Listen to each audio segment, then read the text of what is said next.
What's up, everybody? It's the Political Brown Kid here. And I watched the video on Eze Reaction and Reviews channel.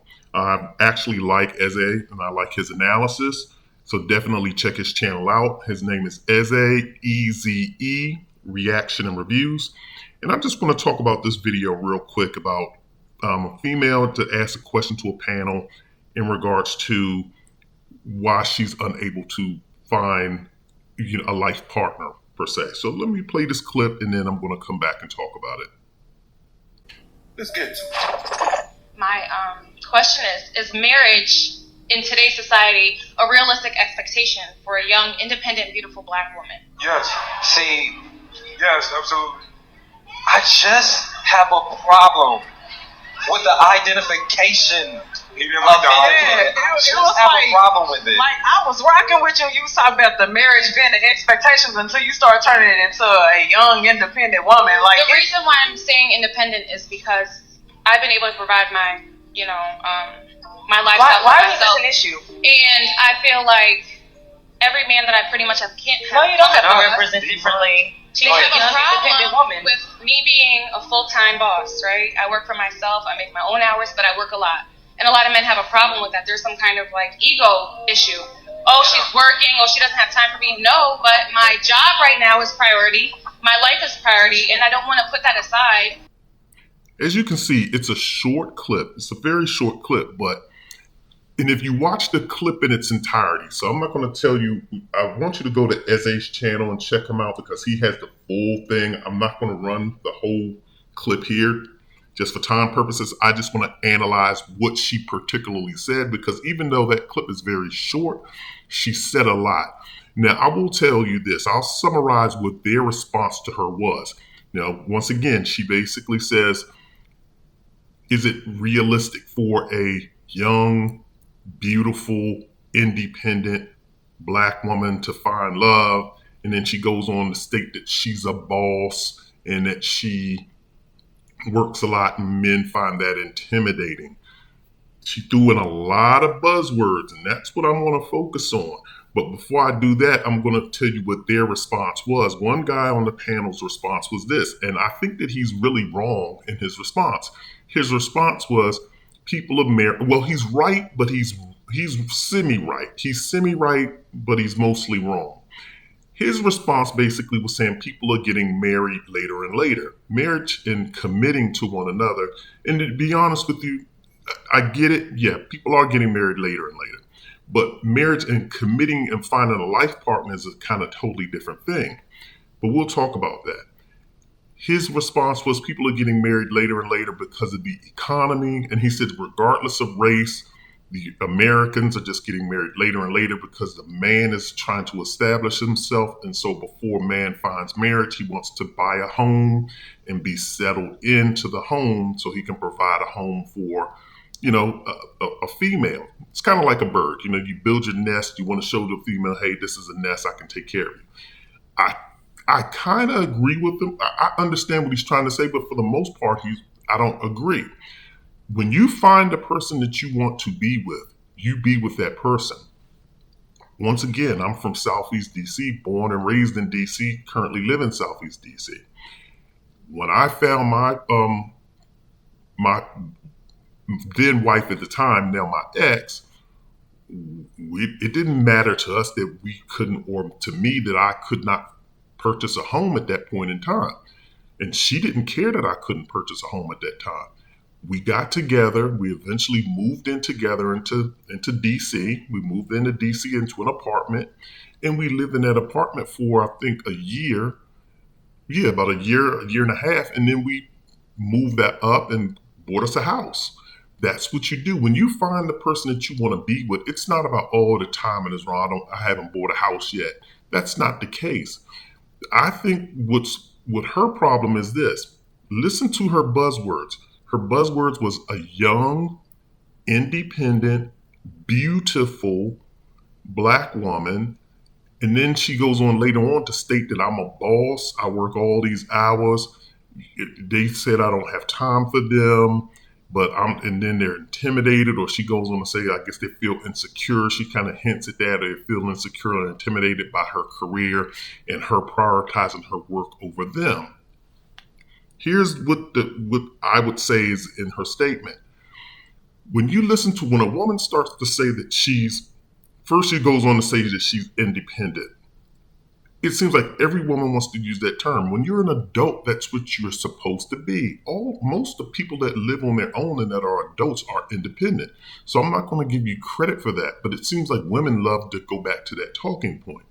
The two words that I want to focus on that she basically states is beautiful and boss. And the reason why I want to focus on that is this, because when people who use those type of terms, they are typically have the same type of characteristics. And I'm talking about females. And even for females, there are probably some type of dudes. There's some trigger words that you should look out that dudes use that you should say, okay, I can kind of figure out where they're going or what kind of personality that they have. When a woman states that she's a boss, number one, this woman doesn't go into detail about what she does. But women today will just say that I'm a boss, and they may just be a contractor per se. They may just be a freelancer that, does independent work, typing up documentation, doing coding, doing writing reviews or whatever the case may be. Or maybe they're doing some independent IT work. I don't know. But just because you are a freelancer, that doesn't mean that you are a boss. A boss is an individual that has employees. And even if you only have one employee, you're still a small-time business. So here's a woman that uses this term boss. And when you start using these terms, that means that you think more highly of yourself. When you say I'm a boss and I'm beautiful, those two adjectives right there are very high up. They are like the paramount. When an individual talks about themselves in the workplace, when you start saying that I'm a boss, you can't go any higher than a boss. Everybody else is beneath you. So in my point of view, she looks at a lot of people as being beneath her. When you say I am beautiful, beautiful is an adjective. There's really no other term higher than beautiful when you're talking about beauty standards. She didn't say I look relatively good or I'm nice looking, I'm nice to look at. When a person uses those type of words, you can tell that that person has a mindset of, I have a little bit of humility with me. I have a little bit of humbleness about myself. But when you walk around earth saying I am beautiful and I am magnanimous and all of these other big grandiose words, then that means that you think very highly of yourself and you have a high opinion of yourself.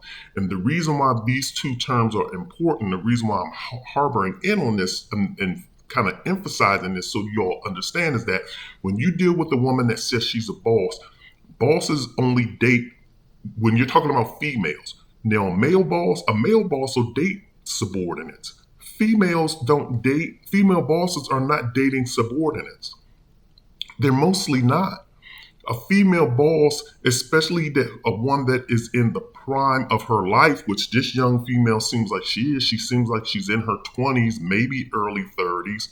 But when you're in the prime of your life as a female, the only way that you will date a subordinate is if that man is super, super fine. That man must be built like Michael B. Jordan or, Chadwick Boseman, or he has a fantastic body, he has a fantastic face. That's the only reason why a woman is going to have a boy toy, and he's great in bed. Those are the only times that a woman is going to break her standards. But if she's looking for a life partner, what she's going to start doing is she's going to start saying, I'm a boss, I need somebody else who's a bigger boss that can make me his subordinate. Because once again, when you look at a wild horse cannot be tamed by a weak individual. It takes a very strong personality to tame a wild horse.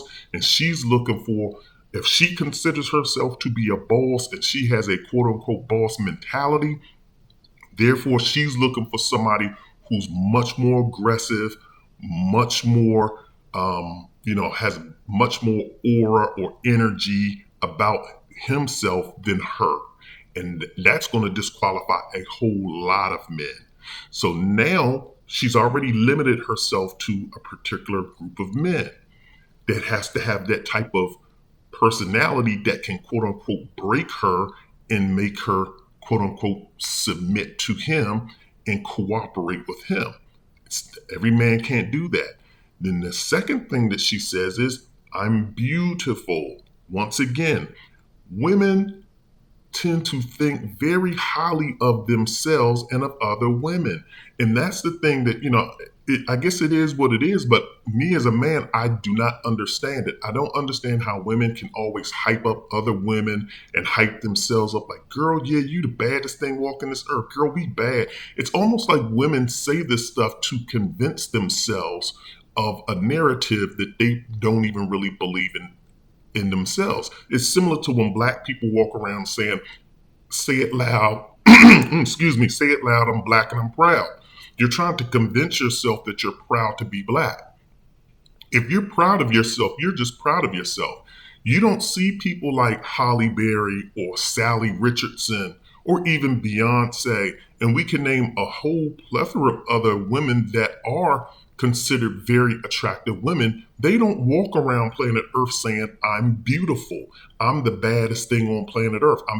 When you see those women mostly play down their looks. And most of those pretty women, but most beautiful women downplay their looks. And they will always say, I want to be taken seriously for my accolades and not for my body. Or I want to be taken seriously, not because I'm a pretty face. They get tired of being treated as a sex object or as a beauty object. They get tired of hearing how beautiful and pretty they are. Beautiful women tend to not want to focus on that. They want to focus on themselves. But when you start seeing women start saying that they're beautiful, then that means they have a conflated opinion about their looks. And therefore, they're going to be the same women that's going to say, look at me and look at you and make sure it makes sense. I'm beautiful. I'm fantastic. I need a man. I can't date a man that looks like him. He looks like trash. He's just an average looking man. I can't date this man that looks like this. And even if that man looks good, she's going to pick on something else. Look at his clothes. Look at this. Look at that. She's going to nitpick because she's beautiful and she's focused in on her beauty. When you get a woman, like if you look at a lot of other women, some women that are nice looking, or those women that have humility with themselves, they would not say, I'm beautiful. They would say, yeah, I look good. I'm attractive. They would just say, like, I'm attractive. I think I look nice. Or I think I'm nice looking. They would look at it from that perspective. So there's a difference. There's a little bit of humility in the women that state that. And those women are going to tend to be a little bit more accommodating and a little bit more accepting of men. They're going to give other men or a man a shot, as opposed to a woman that says she's beautiful. And then also, I'm a boss.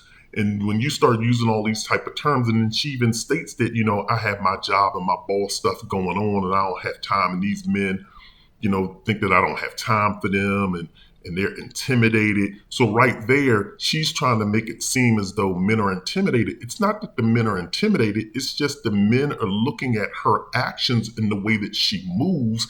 And they're saying that I don't want to deal with this. And I don't know why women don't understand that. Men, at least, and maybe I'm projecting to all men, but I know, let me just speak for myself. I know me, I'm a strategic thinking person.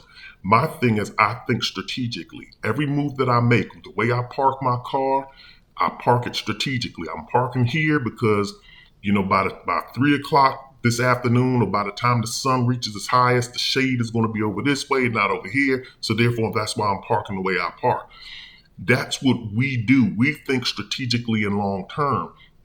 So when we take a woman out, it's not that we're looking and saying, oh, well, she works all day and she's a boss and I don't know if I can hang with her. I don't have, woe is me. She's way better than me and I'm so intimidated. Men don't walk around saying that. What we do is we process the way that you move, how you talk, If you're just sitting there talking about, yeah, I'm a boss, I do this, yeah, I got boss moves to make. Every time we're talking to you on the phone, you're just talking about what a boss you are and how bad you are. It turns us off, and we start processing and saying, this is what I'm going to have to deal with. I don't think I want to be with a woman like this. This woman is not going to be, she's self-centered. She's this, she's that. Her standards are this. She's too materialistic, or she's too hung up on appearances. I don't have time to be dressing up all day and wearing, the latest fashions and just being fly all the time. I'm just a simple type of person. We process, and then we start thinking about, how do we match up? That's what we start thinking about. And then we also start thinking too, if she's heavily engrossed into her career, then men are also going to process and say, well, she doesn't have time for kids. I'm trying to start a family. She looks like she's heavily engrossed in her work, and she's prioritizing her work over, building a family. She's not for me. And that's the way we process things. So once again, fellas, and this is also true for you ladies, when you start hearing people start using particular buzzwords, I'm a boss, I don't need anybody, or I'm beautiful. Those are things that, it's going to take a very special person or a very patient. And when I say special person, that could be a person who's just, that man is, once again, his physical characteristics, maybe his body, maybe his face, maybe it's a combination of both, or maybe it's just the way he moves, his mentality. He's a strong, very aggressive, charming, charismatic man that can break her down and make her abandon her particular standards. It's going to take that type of man to win her over. And fellas, that's not a game that you want to play with these type of females. So that's all I wanted to say on this one. If you have any comments to the contrary, or if you just want to add to the conversation, definitely do so. Once again, this is the Political Brown Kid. I'm out of here.